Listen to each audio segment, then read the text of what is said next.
The NFL, surprise, surprise, Ravens at the Saints coming up tonight.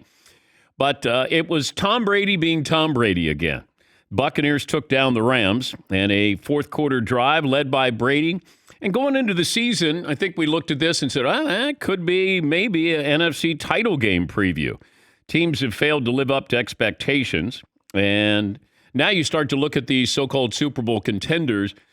I look at the Buccaneers, they're in a bad division. It feels like what's going on in the NFC West, the Niners are for real. But that's a game that is going to come back and haunt the Rams. If they don't make the playoffs, they might look at this game and go, that cost us. Well, there's reasons why that cost them. They are 29th in scoring offense this year. Offensive line is a mess. They no longer have Von Miller to put pressure on the quarterback. They were top 5 in sacks last year. Now they're the bottom half of the league this year. The NFC West is still open for the taking, but we know Seattle is a quality team, and we know San Francisco has as many weapons as anybody. But you're starting to think that Super Bowl hangover is real for the LA Rams. Didn't understand the coaching philosophy, strategy, the logic. You have to take away the sidelines with Tom Brady. You want to force them to catch the ball over the middle and let the clock run. And you let Brady. It looked too easy. And I know we're accustomed to seeing Tom Brady, game on the line, 2 minutes to go. Yes, he's going to win this game. There was never a doubt. Now, the first 3 quarters, there were a lot of doubts. But Brady got the ball, and you go, they're going to win this. It's like Patrick Mahomes against the Titans. You just go, all right, now the game's on the line. Now you're giving it to Patrick Mahomes. They're going to win this game. But Tom Brady doing what Tom Brady does, that's the 55th game-winning drive in his career and the first player in NFL history to throw for over 100,000 yards. Here's Brady after the big win over the Rams. That was awesome. That was awesome. Okay, but that's after a win. He might have been able to say that, use that expression after the last couple of weeks that he's had. But a big win for them. And, you start to look around. What we saw in September is not what is real in November. Sometimes you'll go, boy, that team's supposed to be a lot better. Wait, that team's a lot worse than I thought. That's what happens. You get to November, now it starts to be real. You start to look and you go, now you might not be all in on the Vikings. I get that.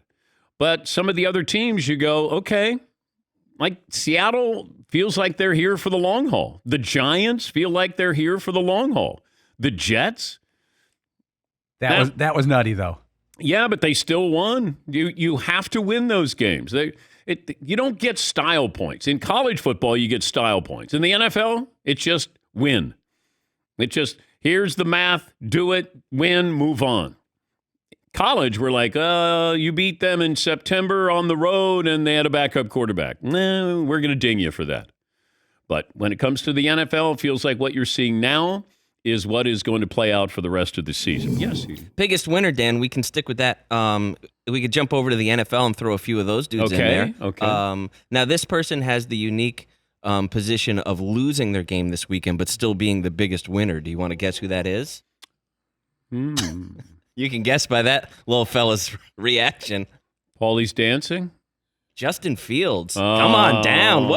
Was that a win for him? Counts as a win. People are saying he has arrived, I think is the headline. Justin Fields has arrived. I don't want my quarterback to put up nearly 200 yards rushing. I just don't. Now, if he's the quarterback at Army, then yeah, I love that. I don't want my NFL quarterback to be a great runner. I would like for him to be a great quarterback who also runs. Like Josh Allen, although he didn't show yesterday against the Jets, but being a great runner, but also being a great quarterback. Steve Young, great runner, great quarterback. Michael Vick had moments where he was a obviously great runner and a very good quarterback. Randall Cunningham. Justin Fields, I still don't know. I think he has the ability, but he might just be a tailback playing quarterback here. And maybe you gear your offense like the Ravens did with Lamar Jackson. But if you do it, he keeps you in games. But I just don't know how sustainable that is. Yeah, Paul. As a Bears fan, though, you got to look at the history. You want a quarterback who's great at anything, like a great friend, a great woodworker. We got running. That's half the battle. Great drinker, great Jim drinker. McMahon. Good at tax attorney, whatever. Justin Fields, the first player with 3+ touchdown passes and over 150 rushing yards in a game in NFL history. And the 178, the most rushing yards by a quarterback in a regular season game in NFL history. By the way, Miami won the game, but yeah. And Tua looked great. I mean, he had one really bad pass, but those receivers, Tyreek Hill, Jalen Waddle, that is a force to be reckoned with. Anybody? How about Robert Saleh on the poll? Bob? Yeah, Bobby Saleh. Okay. The Jets. He's not getting the headlines as much. Like Geno Smith is getting a lot of headlines. He's a big winner this weekend. Here's the Jets head coach on picking up the win against Buffalo. I know a lot of people are going to be surprised, right? I don't think there's a person surprised in the locker room. It's a hard-fought game. It's a damn good football team, a well-coached football team over there. Buffalo, obviously, they've got championship aspirations. But I don't think there's a guy in that locker room that didn't think we couldn't win. All right. Josh Allen didn't play well, and he was the first to admit it. Didn't play well. And then I'm watching the Packers against the Lions, and I'm going, come on, let's go. Let's go. No. You're previewing actually our 2 poll question biggest loser this weekend. Not to give it away. Okay. And I never know with Aaron Rodgers. His body language, it feels like somebody always made a mistake, not him. Whenever he throws an interception or somebody goes the wrong way, and granted, receivers have dropped passes this year. I don't think can we check and see if the Buccaneers have had more drop passes than any other team? It was incredible yesterday. I'm going, Mike Evans, come on, wake up. Who are you guys? And then watching Aaron Rodgers, I thought, wow. That's one of those where you go, okay, it wasn't pretty, but you got to win those games. Like, what happened? The Chiefs didn't have a pretty game, but they won the game. That's the difference. At this stage of the season, you may have some, the Chargers, ugly win, but a win. Tampa Bay, ugly win, but a win. That's all you want. The Vikings, ugly win, but a win. These are the losses that come back and haunt you where you don't make the playoffs. All right, Seton, load up the entire poll question with all of our candidates here. Yeah, biggest winner this weekend. You got Georgia, Brian Kelly, Geno Smith, Justin Fields, Marcus Freeman, Robert Saleh. I don't know if I'd put Geno Smith in there. Hater. Well, he's already won. I watched the game, and I was like, And I watch Arizona, and I'm going, what the hell is wrong with this team? We have a guy in this poll question who lost, and he's the biggest winner. We can't put Geno Smith, who came out of nowhere, having a career season. I know, but you could lose in the NFL and still win. You can lose in the NFL and still win. But Justin Fields has just proved that to be true. Yeah. I'm watching that game, and I keep thinking, where is Kyler Murray just going to have to wait till the very end and then take over? It almost like he holds you back first 3 quarters, and then you go, hey, now can you help us? And, Cliff Kingsbury. I just keep waiting for something there. Yes, we didn't include Dusty Baker because that's so obviously the winner. Dusty Baker is the big winner this weekend. Yeah, Paul. Okay, so I'm watching the Seahawks-Cardinals game, and a couple times this year, Kyler Murray's been, yelling at people, and it doesn't really bother me that much. But he's yelling as he goes to the sidelines to DeAndre Hopkins, his wide receiver. And it's the second week in a row he's given him an earful. I have a policy. Shouldn't you be better at your job than the person you're yelling at? Because Hopkins is, at worst, the third best wide receiver on earth when he's healthy. But we don't know, was he yelling? He seemed to be giving him an earful. Being critical? Yeah, I don't know. But on national TV and your we've seen Kyler yell at his head coach. And now he's probably better at his job than Kingsbury is at his. Yes. But yeah, that is true. I don't know. That bothered me. Yeah. Okay. I think DeAndre Hopkins is done being a great receiver. There are too many great receivers. He doesn't fit into the category anymore. Yeah, he's kind of cooled off a little bit. He's Justin Jefferson. There's so many of these guys now, it feels like. That DeAndre Hopkins had his moment, and that's pretty much gone. Now he's just a good receiver. Yes, Heaton. But is it So now, like, somehow DeAndre Hopkins isn't making them look good, so now he's bad? No, I don't think he's bad. I keep waiting for Arizona to be something, and maybe this is who they are.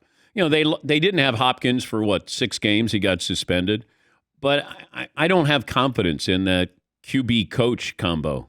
Yeah, Paul. There was a play that Geno Smith made. He was scrambling for a first down, and he did the kind of I'm giving myself up slide, just starting lightly to do it. And Budda Baker pulled up the safety, and he went for 6 more yards and got the first down. And Budda Baker's like yelling at the ref, like, that rule's not in the NFL yet, the Kenny Pickett rule from college. Yeah. But it was a pretty cool move by Geno. Yeah, I watched a lot because I love Kenneth Walker Jr. III. And I thought he was great at Michigan State. And I thought, boy, you got a bargain here. But then, with running backs, you're never quite sure. But that guy is a fast runner. He might be the fastest runner. He might be the fastest running back, and he's powerful. And they have something there. I don't know how good they are, but they would be playoff caliber right now. They'd be in the playoffs. They'd probably be hosting a playoff game. And then you got the Giants. I mean, the Giants could very easily end up 8-2 here after 10 games. The Jets they're in this mix. It's never pretty, but you watch the Jets and all right, they make you kind of play ugly. Yes, Todd.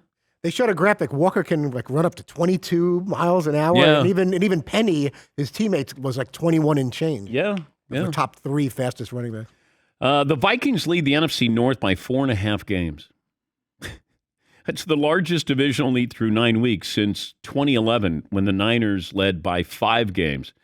Also, congratulations, the Raiders, the 3rd team in NFL history to blow 3 17-point leads in a single season. What a random stat. Yeah. Stat of the day. Bop, bop. Stat of the day. Stat of the day. And here comes that. What? Stat of the day. That's a random stat there for you. But the Vikings are 7-1. They got a 4-game lead. And, you start to look at this. So this is what they've done.